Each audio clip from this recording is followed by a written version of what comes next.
Hello and welcome to the first episode of View from the Tilton Road, which is going to be airing every week, run by at BCFC Media. I'm Kieran, your host for this episode. Joining me, I've got Elliot. A couple of talking points to touch on with on the first episode. Elliot, we will start with the victory against Middlesbrough. The more positive of the points we've got so far. What were your thoughts on the 1-0 victory at the weekend? Yeah, it's nice to start with something positive, isn't it, for a change? Although we'll get on to last night soon. Obviously the performance was good. We all kind of hoped that this was going to be the corner that the side was going to turn and, things and our fortunes were going to pick up. In terms of the game, the goal was excellent. Probably as good as a goal we're going to score we'll score this season, other than probably Sanchez's solo effort at Cardiff. But yeah, I was just really pleased to see us sort of minimise, an away side and the amount of chances that they had in the game, apart from probably the one that hit the bar and in the post. Other than that, they didn't really threaten us too much. Dean had a really great game at the back with San Jose. I was just really pleased with the whole performance and really thought that, this was it. Well, not this was it, but this was an opportunity for the side to really kick on. Unfortunately not. I've seen a lot of people saying, obviously, on Twitter that Middlesbrough weren't at the races. They had one training session, I think it was, since coming back from COVID outbreak. But, it's still a tough place to go. Banging form before the break. Obviously to go and take 3 points after they beat us 4-0 at home the other week. Off the top of my head, I can't remember for sure, but they absolutely drubbed us in that St Andrews. So it's just good to see us kind of put that one to bed. But like I say, obviously we'll move on to last night's game shortly. It's just a shame we weren't quite that turning point that we wanted. One bright spark in that game as well. Scotty Hogan got himself another goal. Hopefully that can give him a bit of confidence to go and stick a few more in the next couple of weeks. What were your thoughts on his performance overall against Middlesbrough? Yeah, I mean, he got his opportunity. He put it away. He was in the right place at the right time, and that's where you want. Scott Hogan is there between in between the goalkeeper and the penalty spot, putting those chances away. I think the problem for us, pretty much for the entirety of the season, is putting those chances in the box for him, and we're just not doing it. We're not doing it enough. And I'm pretty sure, I know Scott Hogan's come under, a lot of fire this season. Firstly, I think, he's looked lazy. He hasn't been doing his closing down. He obviously was taken off Man City, and a lot was made of that at half time. And he seemed to come out the blocks quick, and at Middlesbrough, he seemed to be closing down and leading from the front, and defending from the front, which is what you want to see in a striker, especially if they're a lone striker. You want to see them putting themselves about, and he did that. And I felt he did that last night as well, which we'll come on to. But that's the Scott Hogan that we want to see. That's the Scott Hogan that will get double figures this season if he continues in that vein. Yeah, it seemed a far cry from the Scott Hogan that apparently had a bust up with Karanka at half time against Man City, didn't it? It seemed like, obviously. Yeah. He had a renewed sense of purpose almost against Middlesbrough. Looking a lot more like a Karanka sort of striker, really, like you say, putting himself about, chasing every ball, pressuring the defenders, which obviously, like I say, as a lone striker we need.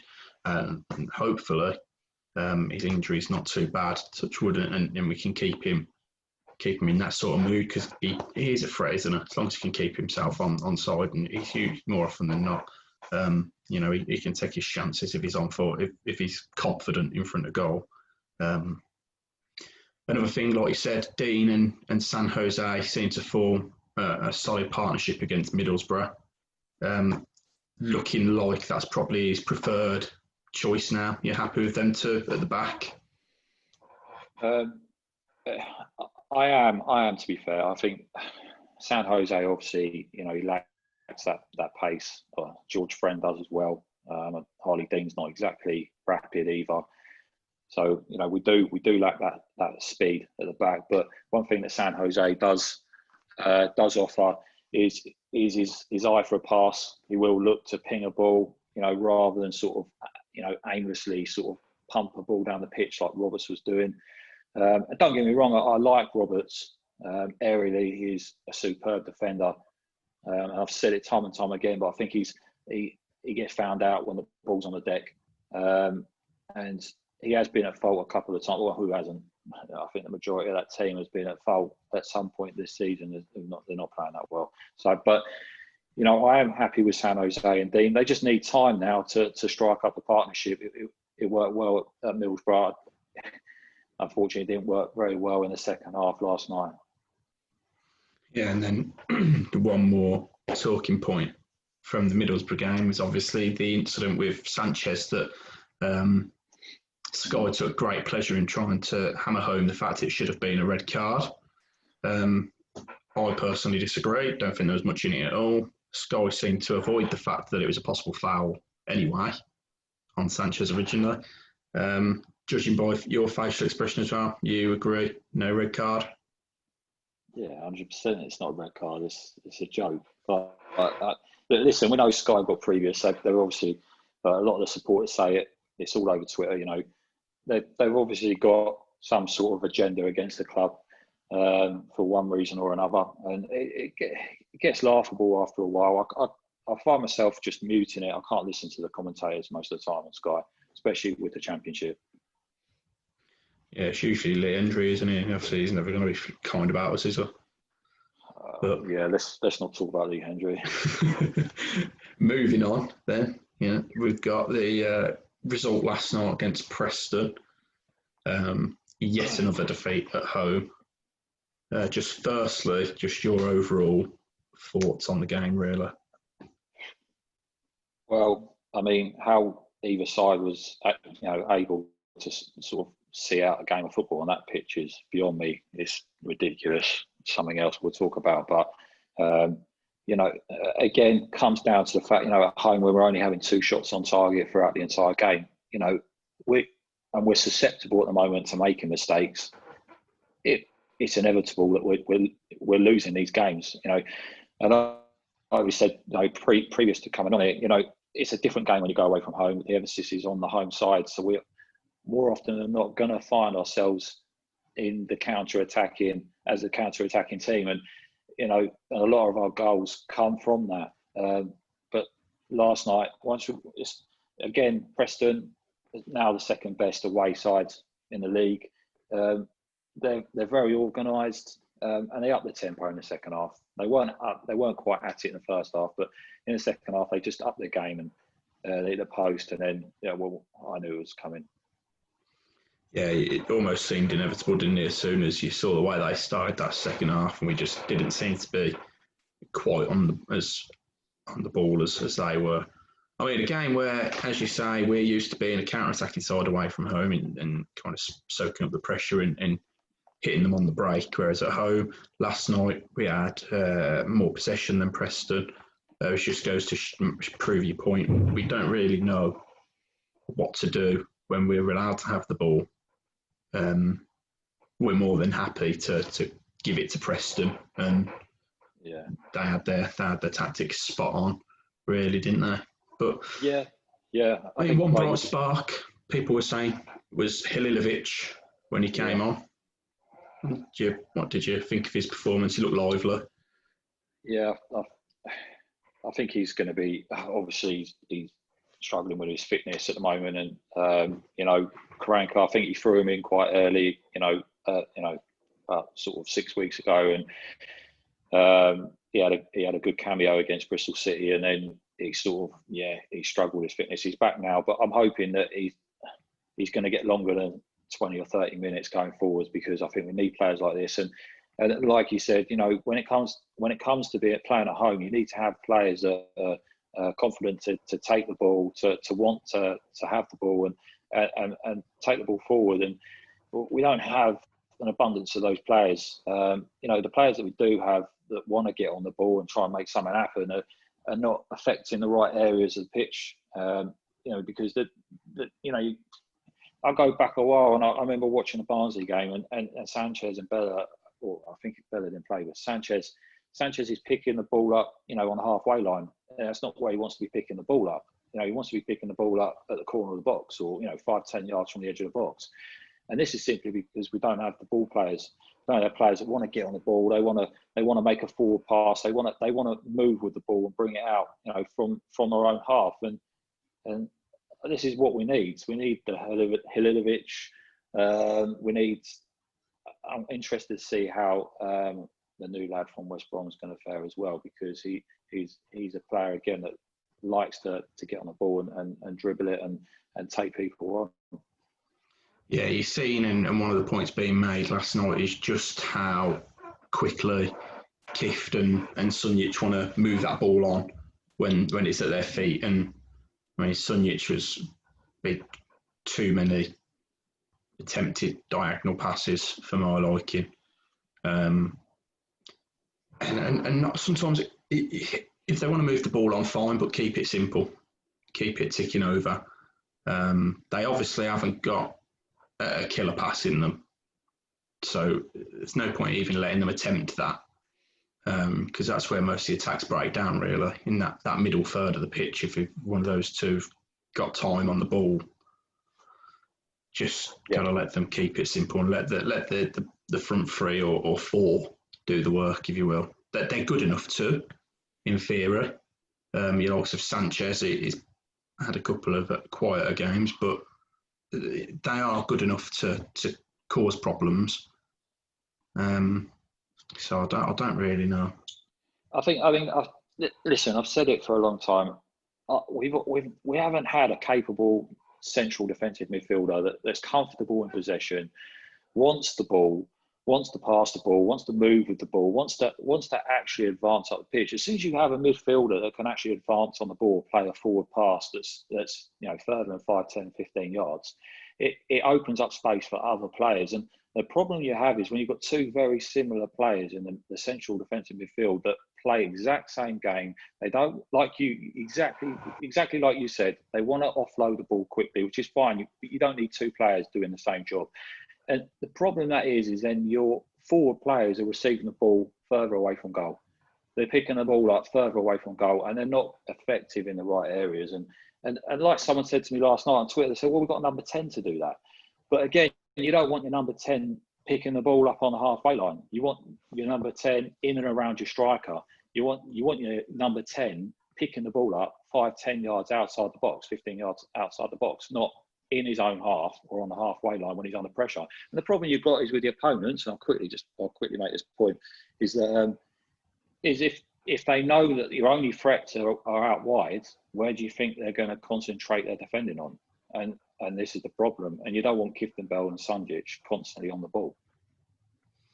And the other point, and it's we've got a lot of choices in that number 10 position. But when your number 10 is John Terrell, and he's a good player, he can pick a pass, but he hasn't got the pace or the mobility to really force us up the pitch. If he's picking the ball up in the centre circle, in and around there, he's not going to be able to drive too far with it. Like you say, I'll just focus on marking out wide men out of the game, and you've run out of options before you even begin, really. So obviously I think there's got to be a mixture in the way we go forward, and like you say, I think Raheem Harper, who we'll talk about shortly, can give us that something different from midfield. I don't want to spend too much more time on last night's game. For what it's worth, I thought first half we were actually quite good. I mean, we didn't create too many chances, but we didn't look too dangerous. And again, as always, a case of in the second half, one little lapse in concentration defensively. And I mean, you see it, George Friend didn't have the legs to keep up with Scott Sinclair. He was, as soon as Scott Sinclair put his foot on the gas, he was gone, left him for dead. So, and that was that, wasn't it, I suppose? Unfortunately, mate, yeah. But I mean, we've asked for people to send us some views and opinions anyway, because as we've said on our Twitter page, now got the worst home form in the league, 8 points from 13 matches. First time in 35 years that we've notched 6 consecutive defeats at home. It's actually 8 draws and 8 defeats and 1 draw and 9, isn't it, as well? And obviously, we've asked for, as I said, asked for some views. So if we just start, at Ben_Walcroft said, simply not having the funds to bring in any real quality. You lose a quality striker like Brentford did and you try and replace them, e.g. Tony. We sold Che and didn't replace. Been struggling for goals ever since. Too many frees, loans, rejects and potential. Also an ageing squad overall. I agree entirely. What we actually found in that summer when we sold Che was our replacement for Che was selling Isaac Vassell as well. Which obviously, as he said, is not good enough. What are your views on what Ben said? Yeah, obviously, spot on with what he's saying. If you're selling your key players, you've got to try and replace them. And we said it in the summer. A lot of people said it. I failed to believe that, Hogan was top of Karanka's list. And here we are. But he's saying, we're in frees, loans, rejects, and potential. Unfortunately, that's the situation that we're in financially, club-wise, and we're not in a position, unfortunately, to be splashing money. I know we've brought in a lot, probably 50 million in the last 2 seasons, transfers-wise, but the club's hemorrhaged money for the last 5 or 6 years in terms of wages, overspend and whatnot, and the money that Redknapp, splashed out, and especially wages and contracts. And we are a million miles away from where Brentford are, and that's the worrying thing. Brentford are in such a strong position, and it's simply down to their recruitment process. It is on another planet to what our recruitment is or has been for the last 5 or 6 years. It's night and day. It's literally night and day. And this is why the club are wanting to go down the B team route. Because they're looking at Brentford and going, look what they're doing. They've got ready-made first-team players in their B team that can just come in and play. And fair play to them. Yeah, I mean, look at the players Brentford replaced the players they sold us with. So they got 6 million for Jota, replaced him with. You look at their front three from last season, for example. Yeah. I mean, so it's like you say, that the quality and the money they've made off it's night and day, isn't it? Compared to what we've done in the past few years. Like you say, obviously we're now trying to copy their model, but if your recruitment's not right anyway, or the person you've got looking for these players, it doesn't matter what model you decide to have. If you're recruiting second-rate players, you're not going to get anywhere anyway. Well, what I want to say, I do, what I hope is I believe the club have moved towards the B team sort of model, as well as keeping hopefully the younger academy kids as well. But, I think they've been moving towards that for about 6 months now. We've seen them recruit players and put them into the development side. And there are some useful players that they have recruited and put in there. I think they've just become disillusioned, like a lot of clubs. And Neil Warnock said it the other day, didn't he, the other week? He said that it's not working. It's not working anymore, the development sides. And they're not. And unfortunately, these kids are not getting the proper games. They need to, these development games they're not preparing these players for first team championship matches.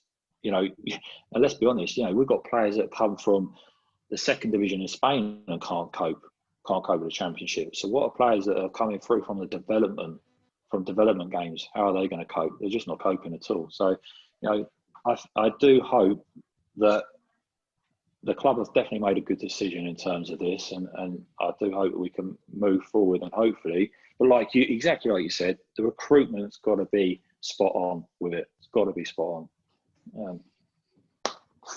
See what happens, I suppose. Who knows? Moving on to the next point we were sent in as well was at 7 Blue Sunday 5. Said we persevere with the same system that doesn't work at home. Not enough bodies in the box when attacking. Not enough pace and tempo in our play either. Finally, the biggest problem is our confidence is shot playing at home and no sign of it improving. Yeah. Personally, I don't feel it's the system. We spent the first part of the season complaining that Karanka kept changing system. We were saying how we always played best with the 4-2-3-1. I mean, the 4-2-3-1 got us 3 points at home to Brentford on the first day. Yes, it works well away from home. We get the bodies beyond the ball. But as we said before we came on air about this point, personally, I feel you can, to a certain extent, if you've got the three attacking players and then your forward as well, if you put the ball out on the wing to Abella or Sanchez, you should still have your other three forward players in and around the penalty area and 6-yard box anyway. That should be their mindset to be there. You should always even have one of the two pivots just on the edge waiting for any clear second balls or what have you as well. For me, I feel like the system's the right system. I think it's the way it's being put across to the players is maybe not quite as it should be. The people have said Karanka's obviously a defensive-minded manager. Maybe last night he'd have been happy with a draw just to stop the rot at home, maybe. But for me, we can still get enough players in and around that area if we go about it the right way in the 4-2-3-1. Yeah. But not enough pace and tempo in the play. I mean, we kind of touched on that a bit earlier when we said about Terrell in the number 10, picking it up too deep. And then, obviously, their final point was the confidence being shot playing at home, which is evident for all to see. One pointer I seen after defeat last night was 10 points in 54 out of 54 since lockdown at home, which obviously doesn't take a rocket scientist to say that is just simply not good enough at whatever level, with whatever team. It's definitely, like we touched on as well, like it's a mentality thing. It's, you know, it's not an ability thing. If this side are capable of going away from home and picking up results, they certainly should be picking up results at home. And I think, like that are happy to counter attack and are well organised, we're just unable to break them down. And then once we get countered on, it becomes a real problem for us. And like the next point, it sort of mentions BCFC, Alex, pitch and owners. And also we could talk all night about the owners. We're not going to talk about them tonight. They're not going anywhere fast, unfortunately. But the pitch is a disgrace at the moment, and that's certainly not going to be helping matters. Yeah, I mean, it's an absolute. I mean, it's Sunday League level quality pitch, isn't it? It's not going to get any better anytime soon. The weather at the minute as well is going to take an absolute beating, isn't it, after last night? So yeah, I mean, there's an argument to say, should we really have Coventry there? Let's be honest. They're paying money to be there. The club obviously need money, or need the added income, especially at the moment. There's no supporters coming into the ground. So what can we do? It's a win-lose situation. We've got added income coming to the club, but unfortunately the pitch is a joke. I mean, it's good to mention income from ticketing and what have you, because the next point from @Mutty Ward, I think not having fans is a big factor for us. Since playing behind closed doors, we've been dreadful. Absolutely spot on, 100%. But I feel we're past the point now where where the players and the manager can use that as an excuse. Now we've known for a long time that it's been behind closed doors since football returned in mid-June last year. So what's that? 7 months ago now. There comes a time when that can't be an excuse for the players anymore with the performances they're putting in there. They should be used to it by now. They should be better at dealing with that. Listen, I agree. I agree with that statement, but there were warning signs that this home form was on its way before supporters were not allowed in the ground. And you go back to Christmas before last now, and we were getting beaten soundly at home by QPR again on the counter attack. We got beaten, I think, by Barnsley at home. Leeds done us 5-4 at home, and then I think we lost 3-1 at home to Wigan, or 3-2 at home to Wigan, with Gary Gardner in the centre of defence. And then it seemed to sort of go on from there. And then as soon as there was no supporters in the grounds, the players just continued to play like that at home. But I think the warning signs were there before no supporters were allowed in. The club were not playing well at home, and it seems to be a problem that's transcended managers as well. It was a problem that Pep had, and now Karanka's got. Yeah, absolutely. Pit point at Ben_Flavel makes a point of the pitch. Swansea, Cardiff, Reading, etc. can keep theirs half decent. A Sunday league would turn their nose up at the state of ours, as we've just said. Again, he's not wrong. I do remember seeing, though, to be fair, a couple of weeks ago, Swansea's pitch was in an absolute state. I remember seeing it on Sky Sports. And when they played on the pitch in that state, they went and won 2-0, I think it was, if I remember rightly. So the better teams and the better players just goes to show that they can still go in and deal with a dodgy pitch and get the 3 points. Listen, I would say that it would be an issue if we were a passing team.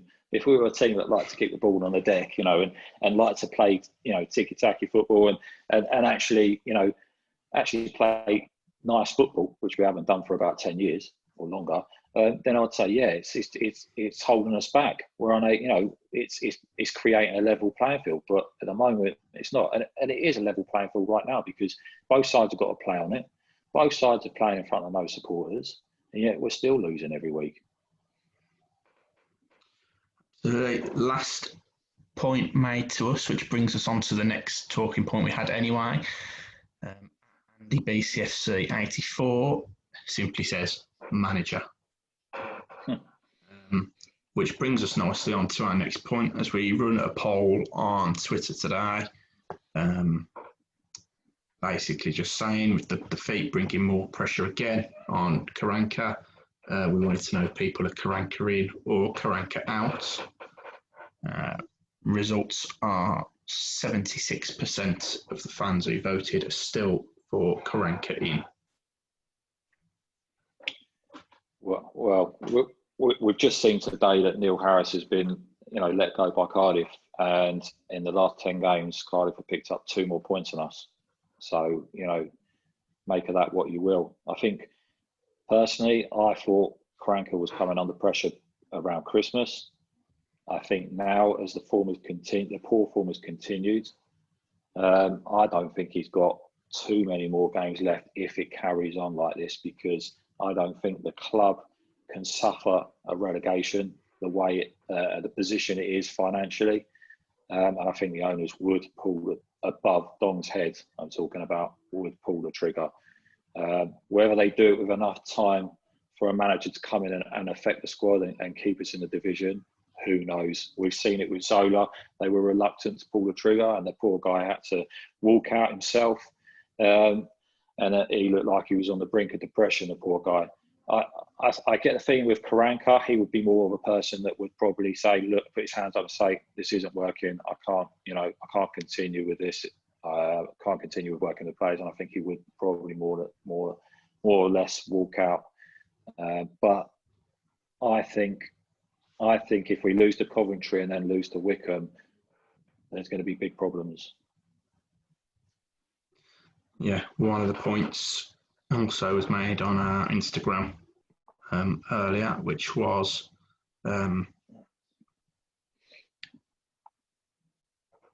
someone basically just said, we posted on there about the pressure on Karanka, and someone rightly commented, we were begging for him to play the same lineup last night, so I can't understand how he can be blamed for this defeat.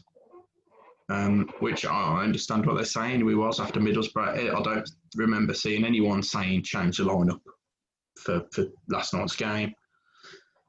Again, is it about time that the players shoulder more responsibility for the blame? There too many of them shy away from taking the hit. Really, I mean, every now and then we get the odd interview from Harley D. He says the same stuff as he says every other time, but some of them have got to take responsibility, haven't they? At this point. Listen, the blame falls on everyone's head: the players, the manager, the coaching staff, everyone. And you know, at the end of the day, it's the manager that sends those players out. He's the one that motivates them. And like a lot of people have pointed out, you've got like last night, you've got trying to think of his name, the manager, Alex Neil. You've got him on the side of the pitch. He's barking orders throughout the match. He's throwing water bottles about. He's trying to motivate his players. And then you've got Karanka there, stood there with his hands in his pockets or taking notes and writing things in his little book. And you think, you know, you look at, what was it, 2 weeks ago we played Man City now, or whenever it was, and Pep Guardiola, they were 3-0 up and he was still shouting at his players from the side of the pitch. And you think, and you just think, well, where is the motivation coming from? Listen, don't get me wrong. I'm sure he's a good coach. He's achieved things in this division, but he's running out of time. I want it to work. I know I'm still a Karanka in. I'm not Karanka out at the moment. We still have 21 games to play. I'd like to think that we can pick up enough points to veer us away from any last day drama, but I have to say that his time is thin now, and results need to start happening. As you say, next game against Coventry, might actually get a victory at St Andrews, being away from home, and then Wickham. Two teams. I mean, got to be 6 pointers, haven't they? At this point, surely.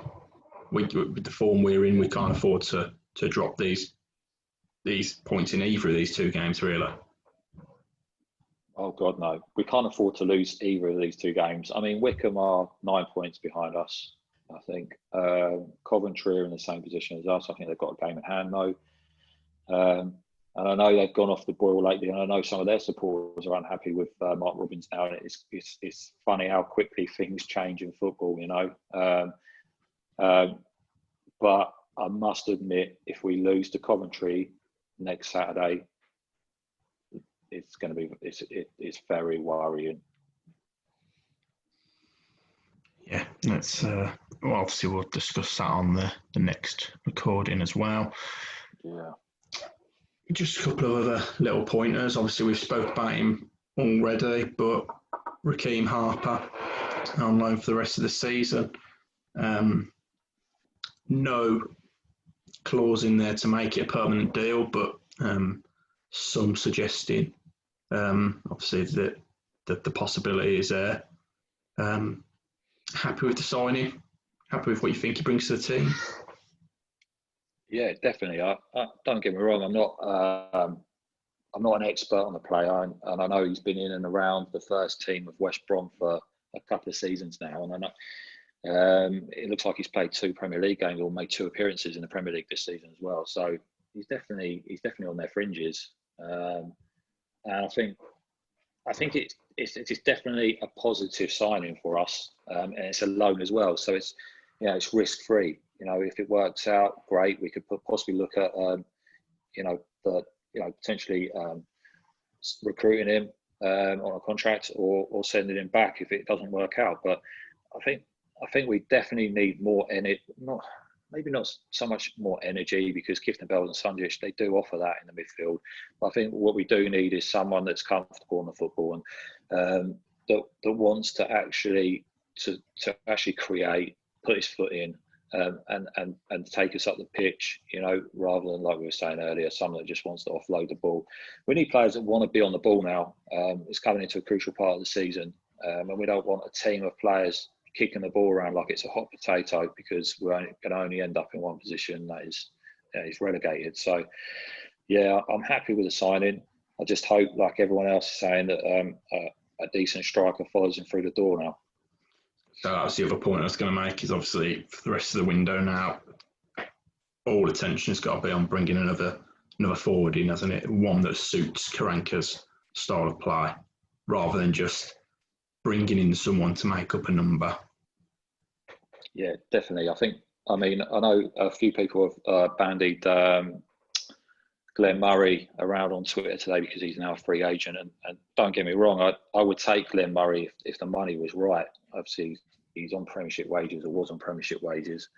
I couldn't think of a better player to bring on with 20 minutes to go if you need goals than Glenn Murray, or say someone like Charlie Austin as well, an experienced player from the Premier League that just instinctively knows where the goal is.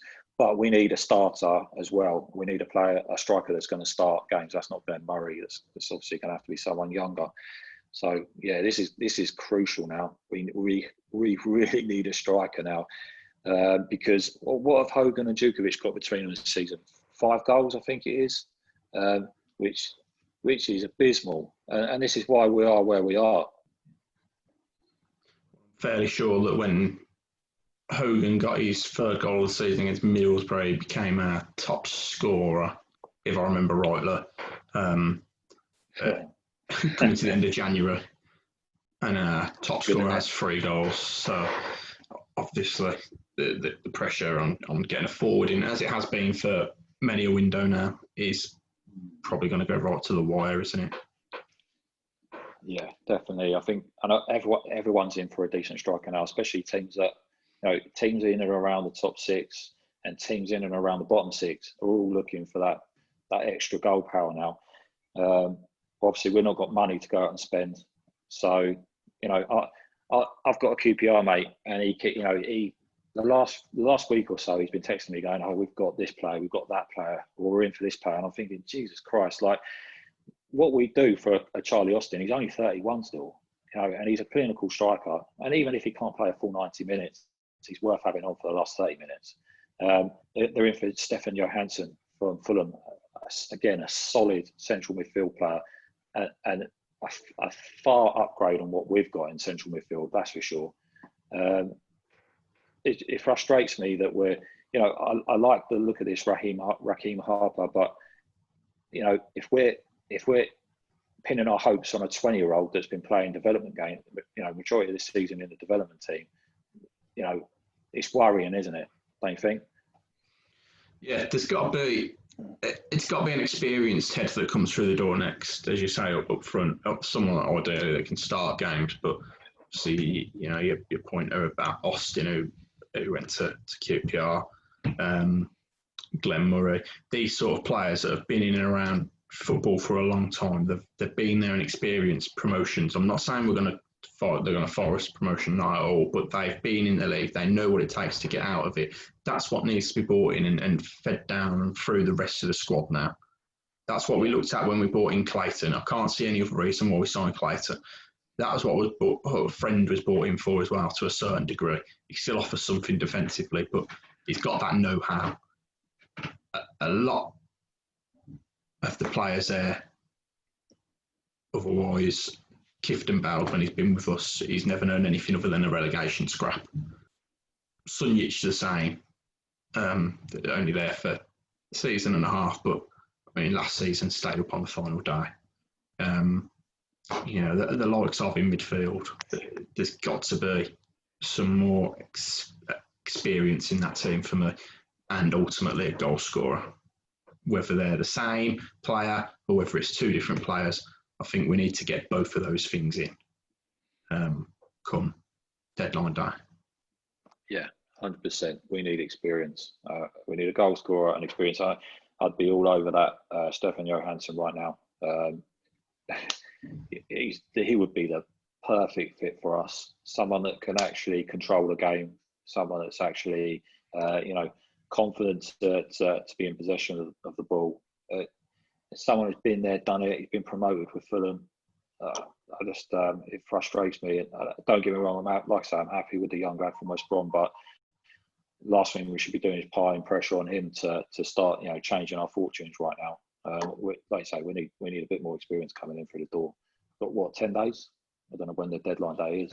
Monday the 1st. So yeah, about 9 or 10 days, something like that. Something's got to happen quick, hasn't it? I don't want to be waiting around till deadline day. We'll only get disappointed, as is always the case with Blues. I just want to point out as well. I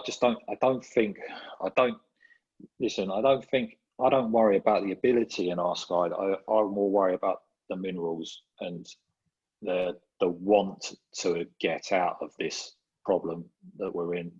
Potentially could be in another 10 games time. And that's my worry. A few of those players might go into their shells and may not want it. And we need experience. I think we need experienced players. That was my worry with Clark Salter towards the end of last season, and again, my worry this season. I like Clark Salter. I think he's a very good defender. Obviously, he's not in the starting lineup at the minute. But my worry, as I've seen after lockdown last season, was he's always got in his mind that he was always going back to Chelsea at the end of the season, regardless of whether or not we went down. So it didn't matter to him. Same with Scotty Hogan. He was never going to get in Villa's 11, but he was, obviously, at the time, he was not set to come back to Blues permanently. I'm a bit surprised still to this day that he did, especially on a 4-year deal. But we need players that are there permanently, that are bought in and know that they've got to play for the shirt rather than just for themselves. It's not just a run around for 90 minutes. It's not just a little kick about with your mates. It's a lot more than that, especially when you're down there fighting with the likes of, for a fact until the last second, the likes of Wickham, the likes of Rotherham, these teams that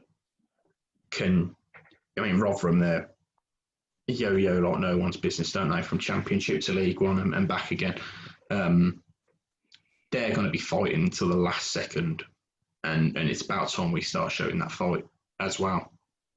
Because we're too happy to just roll over and have our tummy tickled when we go 1-0 down. There's no real urgency to chase a game.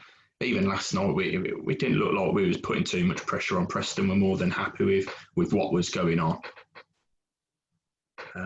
Something's got to change, and like we say, hopefully a goal scorer and an experienced head can bring that in the coming weeks. Can only hope, mate. But we'll wrap that up there for this episode. Anyway, we'll be back again with another weekly episode next week. We are also sitting down with Paul Robinson this weekend to discuss his career at the club and in general, and also discuss his new venture that he's gone on himself, Sports Mindset. So stay tuned for that. Follow us on the socials at BCFC Media. You can pick the podcasts up on all good podcasting channels, Apple Podcasts, Spotify, as well as YouTube. Until then, we'll speak to you next time.